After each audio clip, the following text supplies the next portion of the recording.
আল্লাহ পাক বলছেন ওয়ানজির আশীরাতাকাল আকরাবিন, তোমার নিকটবর্তী যারা আছে তাদেরকে তুমি আল্লাহর ভয় দেখাও। নামাজের জন্য তাদেরকে বলো আল্লাহর ভয় তাদের অন্তঃকরণের মধ্যে সৃষ্টি করে দাও। আর এই নামাজ পড়তে হবে জামাতের সাথে, নামাজ পড়তে হবে কিছুর সাথে, জামাতের সাথে। রাসূল করিম সাল্লাল্লাহু আলাইহি ওয়াসাল্লাম বলছেন, হুজুরের কাছে আল্লাহর নবীর কাছে হযরতে আবু হুরায়রা রাদিয়াল্লাহু তাআলা আনহু হাদিসটি বর্ণনা করেছেন। হুজুরের কাছে একজন অন্ধ লোক এলো। সেই অন্ধ লোক এসে বললেন, হুজুর আমি তো চোখে দেখি না, জামাতের যে গুরুত্বের কথা আপনি বললেন, আমাকে কি রুখসত দেওয়া যায় নাকি? আমি অনেক সময় সাথী সঙ্গী পাই না, আমাকে কি রুখসত দেওয়া যায় নাকি? হুজুর বললেন, হ্যাঁ তোমাকে রুখসত দেওয়া গেল। অন্ধ যখন হেঁটে যাচ্ছিলেন, নবীজি তাকে আবার ডাকলেন, ডেকে জিজ্ঞেস করলেন, অন্ধ নামাজের মসজিদের আজান কি তোমার কানে যায়? বলে, হ্যাঁ আমি আজান শুনি। হুজুর বললেন, আজানের জবাব দিবা, মসজিদে এসে জামাতে নামাজ পড়বা। একজন অন্ধকে রুখসত দেওয়া হয় নাই। মসজিদে আজান শোনার পর ঘরে বসে যদি নামাজ আদায় করেন, নামাজের হক আদায় হবে না। হুজুর সাল্লাল্লাহু আলাইহি ওয়াসাল্লাম বলেছেন, মসজিদে আজান হওয়ার পর যে ব্যক্তি ঘরে বসে নামাজ পড়ে, আমার ইচ্ছা হয় ঘরটা আগুন দিয়ে জ্বালায় দেই। কে বলতেছেন? রাহমাতুল লিল আলামিন, রাহমাতুল লিল আলামিন বলতেছেন। ঘরের মধ্যে যদি মেয়ে লোক আর বাচ্চারা যদি না থাকতো, তাহলে আমার ইচ্ছা হয় আমি বলি আগুন দিয়ে ঘরটারে জ্বালায় দাও। এই ঘরের মহব্বতেই তো সে বাইর হয় না। নামাজের এত বড় গুরুত্ব দেওয়া হয়েছে। আমার বন্ধুগণ, এই নামাজের জামাতি আল্লাহর নবী জীবনের শেষ নামাজ জামাতে আদায় করেছেন। জীবনের শেষ নামাজটাও জামাতে আদায় করলেন। তখন তার এমন অবস্থা, এত অসুস্থ, দাঁড়াতে পারেন না, হাঁটতে পারেন না। দুইজন সাহাবীর কাঁধের উপরে ভর করে তারপরে বহু কষ্ট করে মসজিদে গিয়ে নামাজ আদায় করেছেন। খুতবা দিয়েছেন। বললেন, খুতবা দিতে গিয়ে বললেন, আজ থেকে মসজিদ নববীর চতুর্দিকের সকলের দরজা বন্ধ হয়ে যাবে, শুধু আবু বকরের দরজাটা খোলা থাকবে। আল্লাহর নবী বললেন, আল্লাহ রাব্বুল আলামিন এই পৃথিবীতে তার এক বান্দাকে জাগতিক সব সম্পদ দিতে চেয়েছিলেন, কিন্তু সে বান্দা সব জাগতিক সম্পদকে উপেক্ষা করে মাবুদের সঙ্গে দেখা করা বেশি জরুরি, বেশি পছন্দ মনে করেছেন। এতটুকুন কথা নবীজি বললেন, কেউ কিছু বুঝলো না। হযরতে আবু বকর রাদিয়াল্লাহু তাআলা আনহু হুজুরের এই কথা শুনে কাঁদতে কাঁদতে তিনি অস্থির হয়ে যাচ্ছেন। সাহাবীরা চিন্তা করলেন, হুজুর কান্না কার কথা বলেছেন, তাতে কান্নার কি আছে? বয়োবৃদ্ধ, জ্ঞানবৃদ্ধ হযরতে আবু বকর রাদিয়াল্লাহু তাআলা আনহু বুঝতে পেরেছেন, এই পৃথিবীর সব সম্পদ তো আল্লাহ হুজুরকেই দিতে চেয়েছিলেন। তিনি সমস্ত সম্পদকে উপেক্ষা করে তার মাবুদের সঙ্গে দেখা করার জন্য প্রস্তুতি নিয়েছেন। তার মানে হলো আল্লাহ নবী বিদায় হয়ে যাবেন, আমরা নবী থেকে এতিম হয়ে যাব। নবীজি ঘরের মধ্যে প্রবেশ করলেন। প্রচন্ড জ্বর এলো। এই প্রচন্ড জ্বর নিয়ে তিনি শুয়ে আছেন, কখনো বেহুশ কখনো হুশ। এর মধ্যে সারা আজান হয়ে গেল। সাহাবীরা বহুক্ষণ অপেক্ষা করে হযরত আবু বকরের ইমামতিতে নামাজ শুরু করলেন। হুজুরের হুশ এলো। প্রশ্ন করলেন, আয়েশা রে, এখন কোন সময়? হযরত আয়েশা বলেন, ইয়া রাসূলুল্লাহ, মসজিদে নববীতে নামাজ শুরু হয়ে গেছে। সাহাবীরা অনেকক্ষণ অপেক্ষা করে আমার বাবার ইমামতিতে নামাজ পড়তেছে সবাই, কিন্তু সাহাবীরা কেঁদে কেঁদে নামাজের মধ্যেই কাঁদতে কাঁদতে অস্থির হয়ে যাচ্ছে। তাদের মনের ধারণা হয়েছে নবীজির পেছনে নামাজ পড়ার কিসমত থেকে তারা মাহরুম হয়ে গেল। নবীজি বলেন, আয়েশা দরজা খুলে দাও আর আমার মাথাটা একটু উঁচু করে ধরো, আমি একটু নামাজের দৃশ্যটা দেখি। দরজা খুলে দেওয়া হলো, নবীজির মাথা উঁচু করে ধরা হলো। নামাজের জামাতের দৃশ্য দেখে নবীজি আবার শুয়ে পড়লেন। হযরত আয়েশা লক্ষ্য করে দেখেন নবীজির দুই চোখের কোণা দিয়া পানি পড়তেছে। মা আয়েশা জিজ্ঞেস করেন, ইয়া রাসূলুল্লাহ, নামাজের দৃশ্য দেখে চোখে কেন পানি এলো? হুজুর বলেন আয়েশা রে, এটা কোনো দুঃখের পানি নয়, এটা তৃপ্তির পানি। এই যে জামাত নামাজ পড়তেছে লোকেরা, এই জামাত কায়েমের জন্য তায়েফের ময়দানে অনেক রক্ত আমার ঝরেছে, উহুদের ময়দানে দান্দার মুবারক শহীদ হয়েছে, সাহাবায়ে কেরাম জীবন দিয়েছে। এই যে জামাত আমি দেখতে পেলাম, ভবিষ্যতের একটা ছবি যেন চোখে ধরা পড়লো। আমার মনে হলো কিয়ামত পর্যন্ত এই পৃথিবীতে আমার যত উম্মত আসবে তারা এইভাবে করে জামাতে নামাজ আদায় করবে। নবীজি মাথার কাছে মালাকুল মউত যখন এসে গেছেন, আমার ভাইরা, এই পৃথিবীতে যত নবীরা এসেছিলেন, মৃত্যুর সময় সমস্ত নবীরা শেষ কথা যেটা বলেছেন, হাদিস, সমস্ত নবীরা উম্মতের জন্য মৃত্যুর মুহূর্তে শেষ কথা যেটা বলেছেন সেটা হলো আসসালাত, আসসালাত, নামাজ, নামাজ। আমার নবী যখন বিদায় হয়ে যান, বিদায় মুহূর্তে মেয়ের কথা বললেন না, কলিজার টুকরা নাতির কথা বললেন না, জামাইয়ের কথা বললেন না, স্ত্রীর কথা বললেন না, মৃত্যুর সময় শেষ কথা বললেন আসসালাত, আসসালাত ওয়া মা মালাকাত আইমানুকুম, নামাজ, নামাজ, আমার উম্মতেরা নামাজ, আমার উম্মতেরা নামাজ ছেড়ে দিও না, নামাজ। যেই নবী উম্মতের জন্য এত কাঁদলেন, নামাজের জন্য এত কথা বলে গেলেন, আল্লাহ রাব্বুল আলামিন নামাজের জন্য এত নির্দেশ করলেন, নবীজি ইন্তেকালের সময় নামাজের কথা বলে দিলেন, সেই মুসলমান আজ নামাজ আদায় করে না, নামাজ পড়ে তো নামাজ শুদ্ধ হয় না।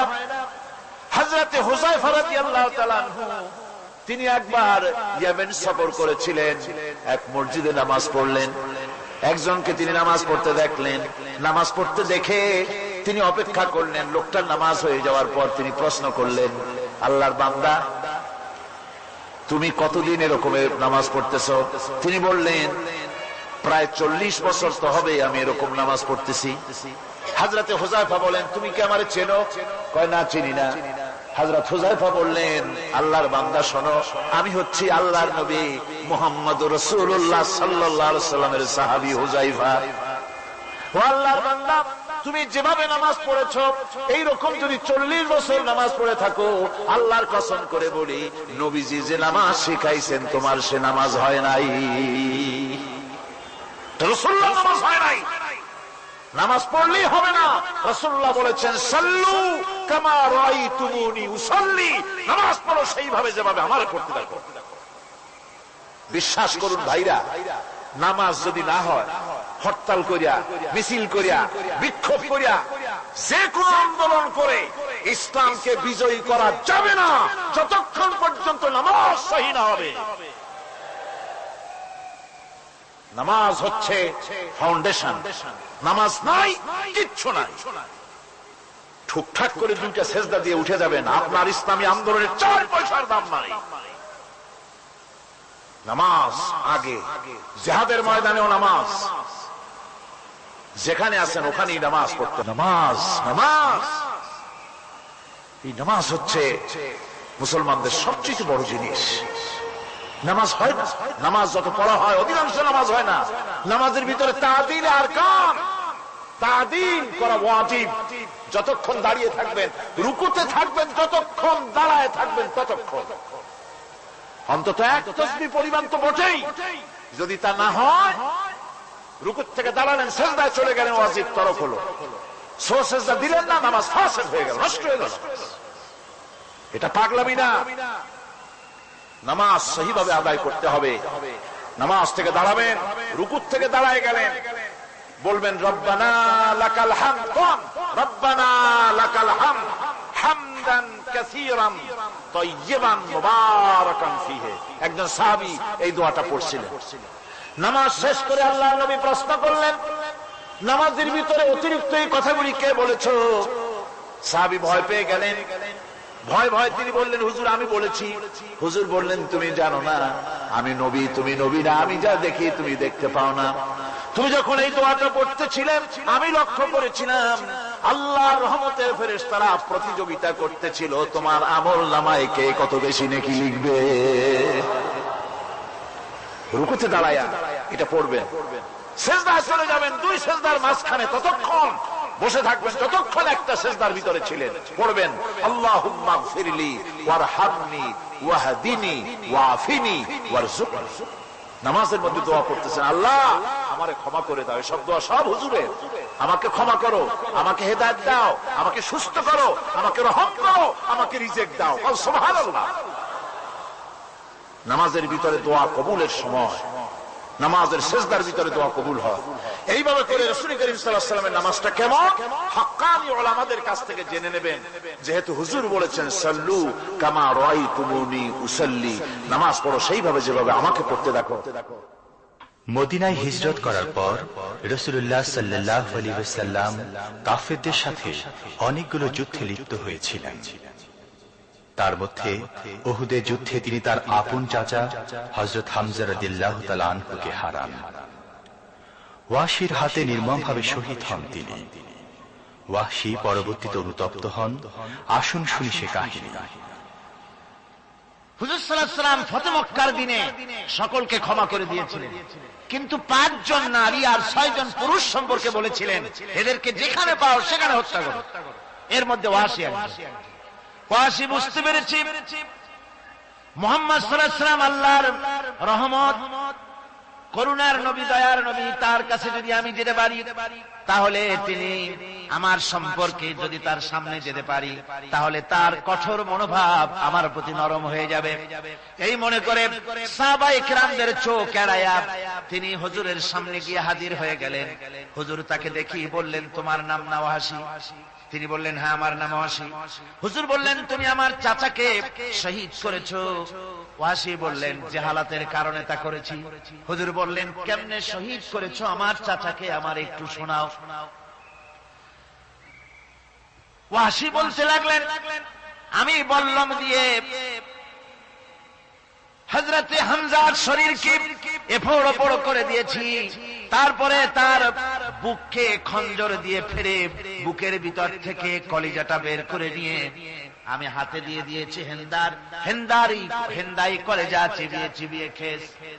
রাসূল পাক সাল্লাল্লাহু আলাইহি ওয়াসাল্লাম হাদিস শরীফে এসেছে, ওয়াহশীর বর্ণনা যখন তিনি শুনতেছিলেন রাসূলের চোখ থেকে তখন পানি পড়ে দাড়ি মোবারক ভিজে ভিজে পড়তেছিল।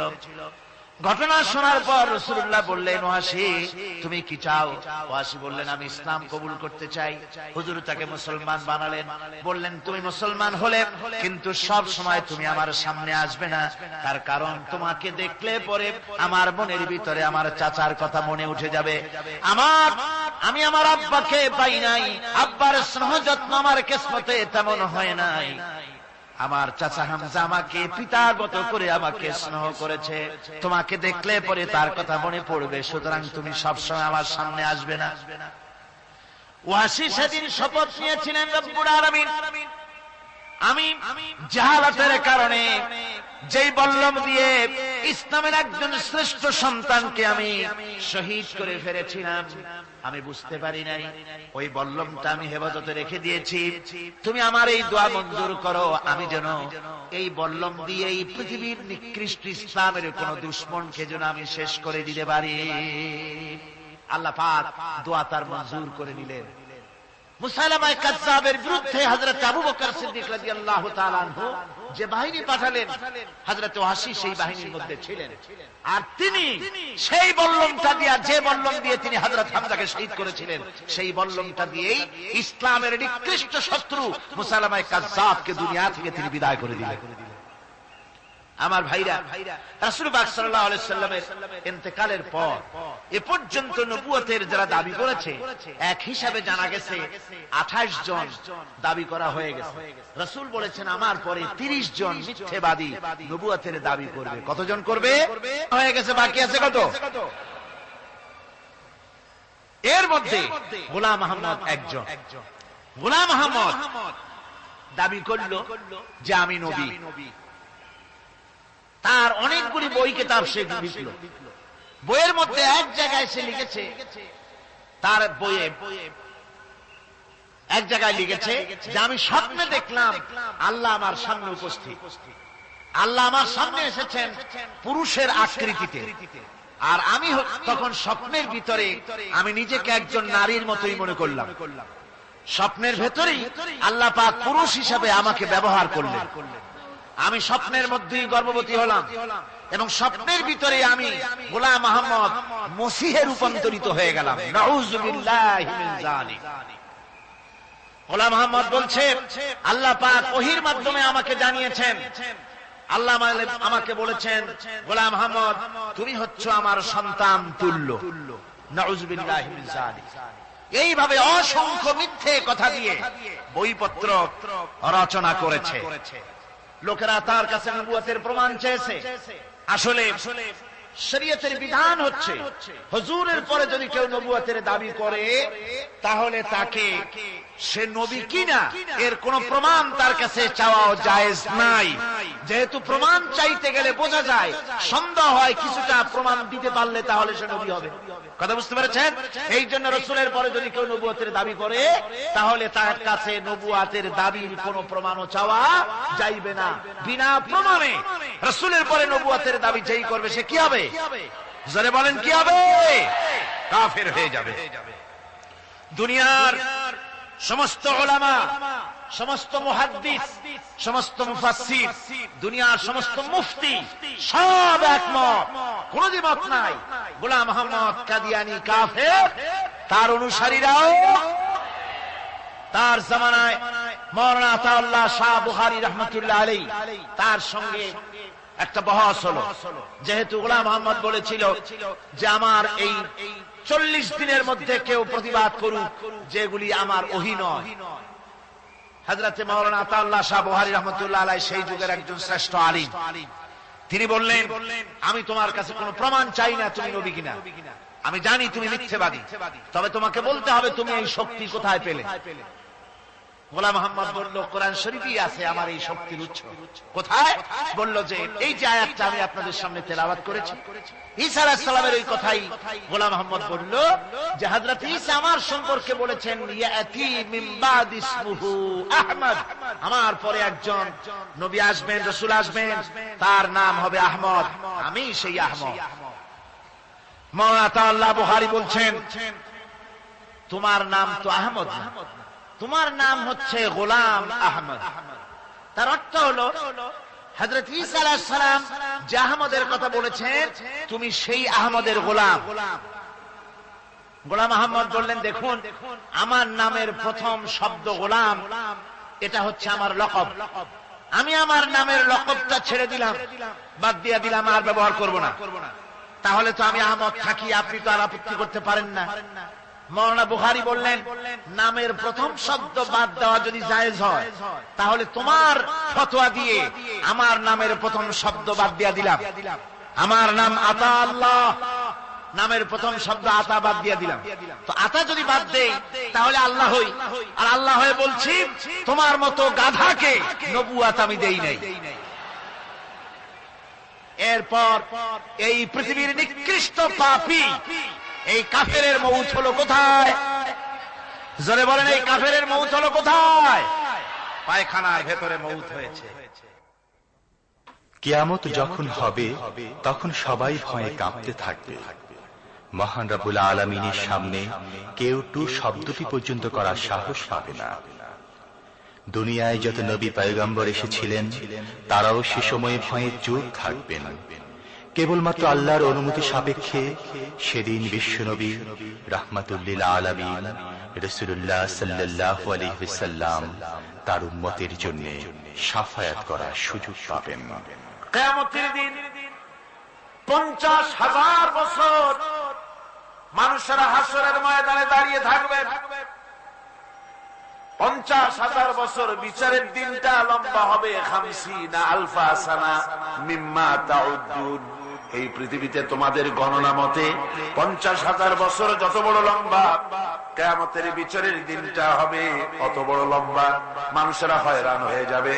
মানুষের মাথার চান্দি, গুনাহগারের মাথার চান্দি ফেটে গিয়া মগজগুলি গলে গলে পড়তে লাগবে। জিহ্বাটা ঝুলে কুকুরের মতো নাভিস্থল পর্যন্ত পড়ে যাবে। সারা ময়দানে পানি পানি বলে চিৎকার হতে লাগবে।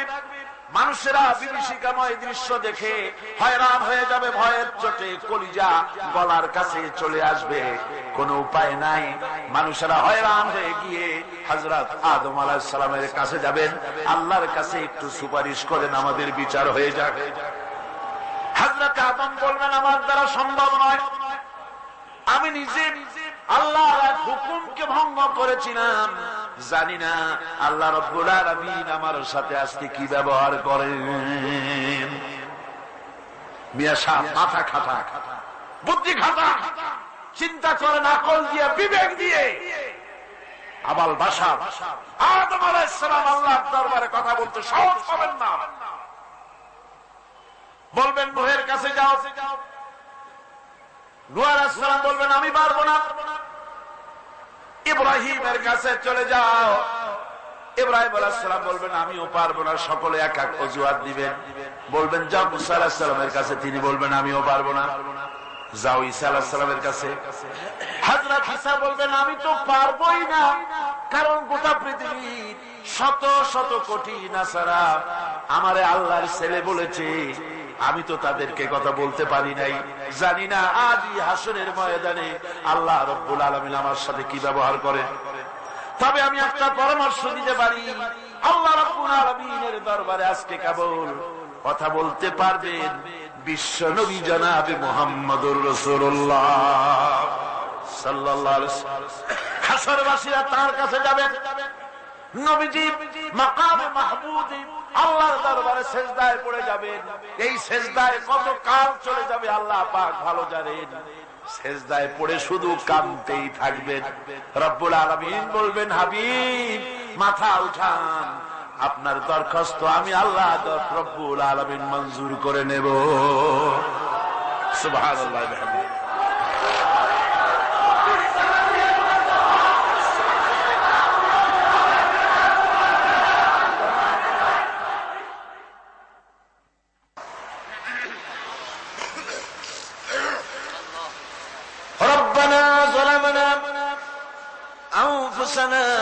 وإن لم تغفر لنا وترحمنا لنكونن من الخاسرين।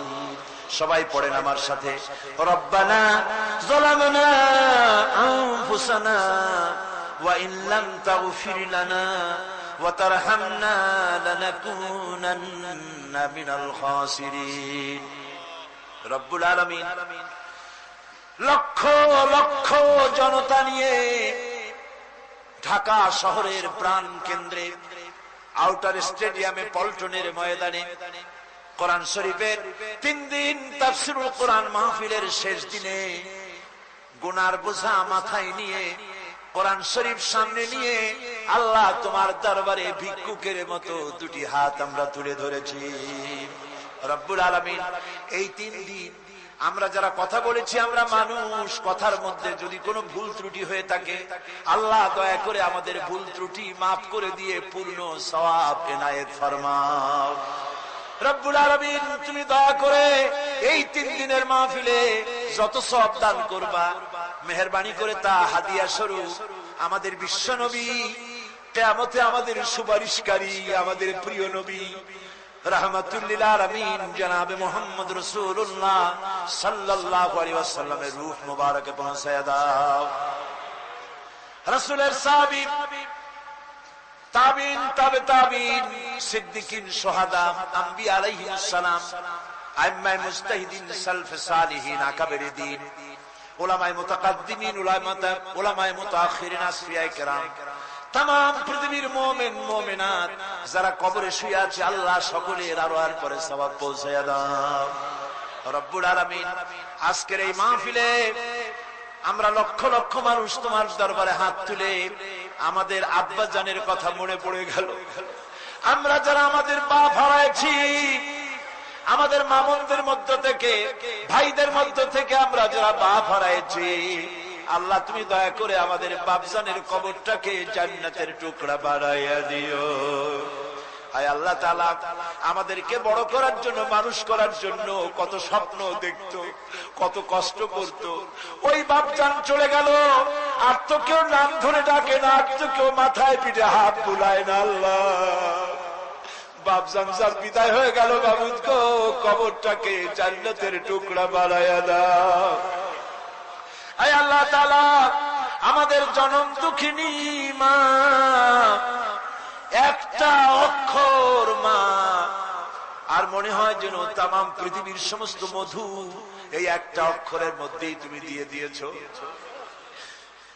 10টা মাস ধরে মায়ের পেটের ভিতরে বসে মাকে কষ্ট দিয়েছি। মায়ের পেটের ভিতরে হাঁটু দিয়া, মাথা দিয়া, পাও দিয়া গুতাগুতি করে মাকে কষ্ট দিয়েছি পেটের ভিতরে থেকে। ডেলিভারি করার সময় মা প্রচন্ড কষ্ট পেলেন। আয় আল্লাহ, তারপরে বুকের রক্ত চুষে চুষে বুকের দুধটা 2-2.5 বছর খেয়েছি। মায়ের কোলে থেকে মাকে পেশাব পায়খানা করে মায়ের কাপড় চোপড় নষ্ট করেছি। কোনদিন বিরক্ত হয়ে একটা আছাড় দেয় নাই, একটা থাপ্পড় মারে নাই।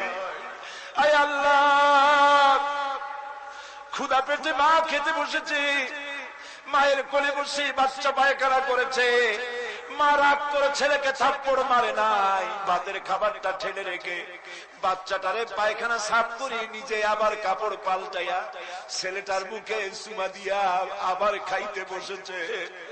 এইভাবে করে মাকে নির্যাতন করলাম।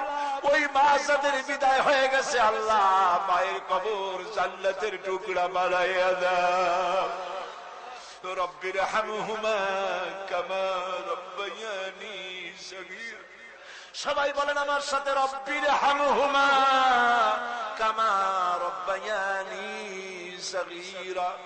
আয় আল্লাহ, আমাদের মা বাপ যাদের বেঁচে আছে সুস্থ রাখো, ভালো রাখো, ইমানের সাথে রাখো, ইজ্জতের সাথে রাখো। আয় আল্লাহ, মায়ের ঋণ তো কিছুতেই শোধ করতে পারবো না।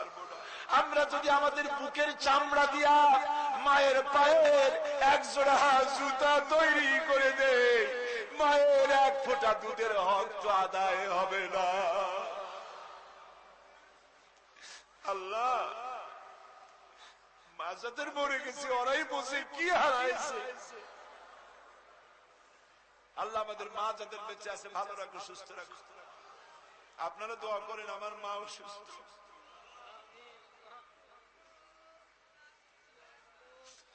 আল্লাহ মাকে সুস্থ করে দাও।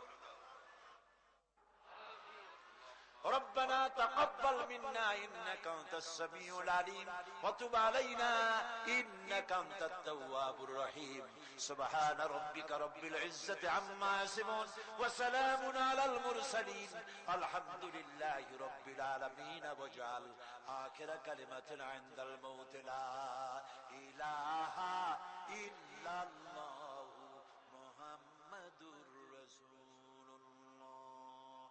السلام